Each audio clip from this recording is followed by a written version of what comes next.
Bilang bernama Aji Dilayang yang sekarang disebut dengan Aji Dilayas, pasar tradisional Kabupaten Berau, di mana di zaman Aji Dilayas Raja ke-9 tersebut terjadi permasalahan internal dari Kesultanan Berau saat itu, di mana dua orang anaknya yang berbeda ibu sama-sama ingin menjadi raja. Jadi atas kebijakan Aji Dilayang, musyawarah beserta rakyatnya, akhirnya kedua orang anaknya diberi kesempatan untuk menjadi atau memimpin di Kesultanan Berau. Pangeran tua, anak dari permaisuri pertama, menguasai sebelah kanan Sungai Kurang atau dari Tanjung Mangkaliat, Biduk-Biduk, Batu Putih sampai ke pedalaman Kelai. Itulah cikal bakal dari Kerajaan Sambaliung. Kemudian Pangeran Dipati dari permaisuri yang kedua diberi kekuasaan untuk memimpin dari Tanjung Batu, Derawan, seluruh pulau-pulau yang ada di pesisir sampai ke pedalaman Segah.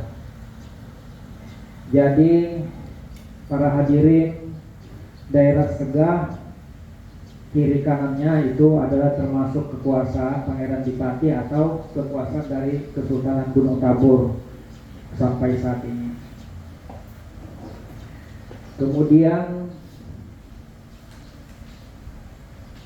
yang menjadi raja di Kesultanan Gunung Tabur yang pertama bernama Sultan Muhammad Zainal Abidin.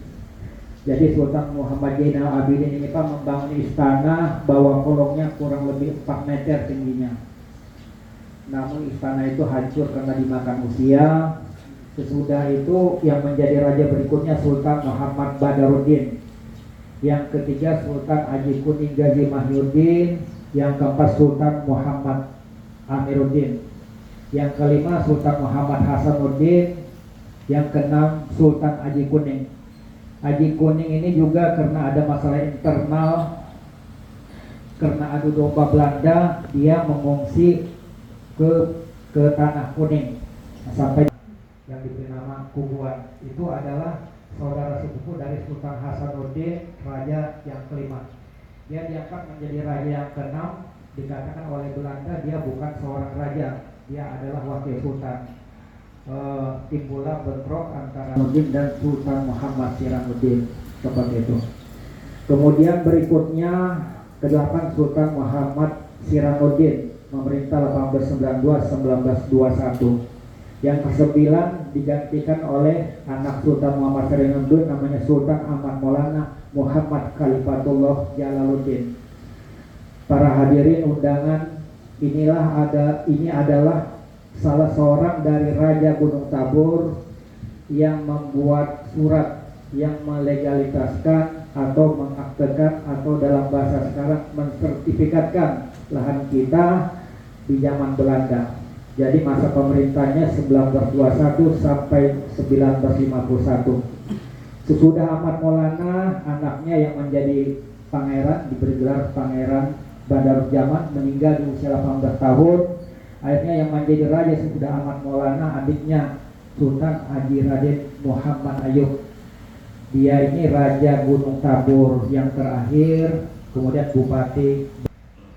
Nah kemudian di tahun 1000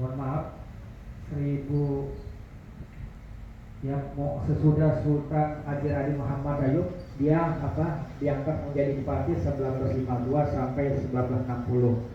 Karena Kesultanan Gunung Tabur masyarakat adat, jadi kita angkat beliau anak dari Muhammad Ayub, Haji Baru Hadi, waktu itu 2011 sebagai pemangku adat. Di 2016 hingga sekarang diangkat menjadi Sultan Gunung Tabur, seperti itu. Hadirin para undangan yang berbahagia, yang kami sampaikan tadi yang berupa sertifikat yang dikenal dengan gedung seperti itu, atau sertifikat di zaman tanah, sertifikat tanah di zaman Belanda. Ini suatu perjuangan yang luar biasa, artinya dia berpikir ke depan untuk mewariskan bagi anak cucu Kesultanan Gunung Tabur agar tidak menderita, agar tidak miskin, agar bisa hidup layak seperti masyarakat pada umumnya. Ini adalah sebuah amanat seorang sultan untuk kita semua. Pantaskah kita ingkari untuk seorang pemerakarsa wilayah ini? Apa yang terjadi saat ini, mohon maaf, banyak lahan-lahan kesultanan yang kesultanan sendiri belum dapat untuk mengelolanya. Ya, ini merupakan kebijakan pemerintah setempat bagaimana adanya suatu sharing atau komunikasi yang baik, sehingga kami di Dabe Kerabat Kesultanan juga mempunyai visi dan misi, yaitu untuk membangun bangsa ini, seperti itu. Hadirin yang berbahagia, kami juga ada memiliki 3 buah surat pada kesempatan ini yang akan kami lihatkan ya.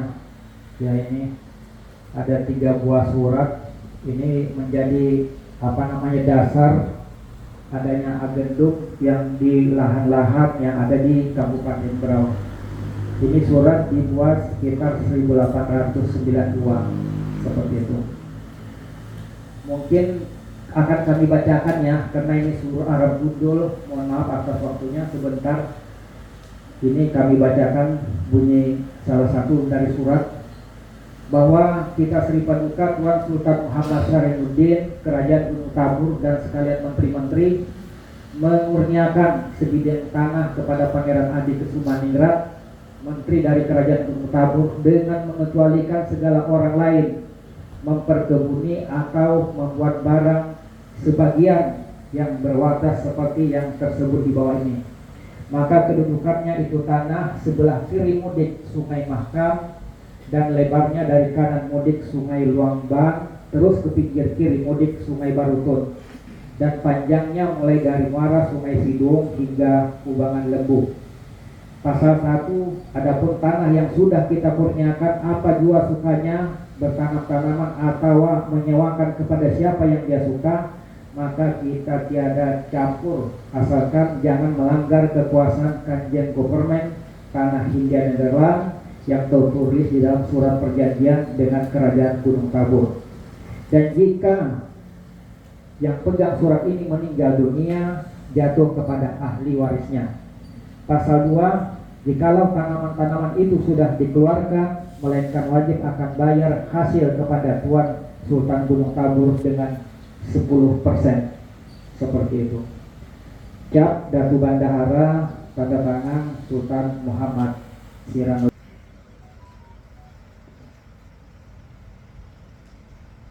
Kemudian apa saja aset kerajaan yang masih eksis?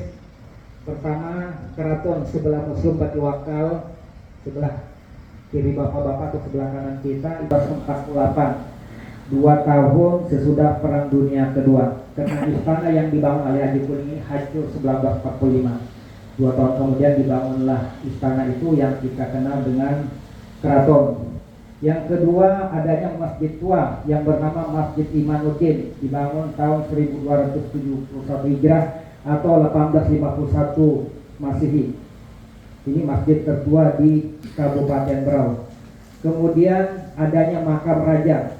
Ini membuktikan bahwa Kesultanan Gunung Tabur memang ada rajanya. Karena ada makamnya berarti ada rajanya.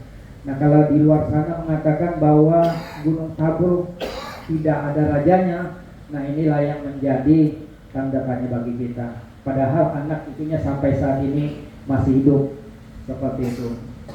Kemudian adanya aset sarang walet kitab Kimanis di Sungai Birang. Ini semua aset Kesultanan Gunung Tabur. Hadirin para undangan, ini saja selain pandang yang bisa saya sampaikan. Mohon maaf jika ada kata yang kurang berkenan. Sebelum kami tutup, kami akhiri dengan pantun. Tabang kayu, kayu maranti, tulian di hutan tiada banyak lagi. Amun pamarintah ada rasa simpati, keputusan di ujung pulpen ini. Wabillahi taufiq wal hidayah. Assalamualaikum warahmatullahi wabarakatuh. Selamat siang.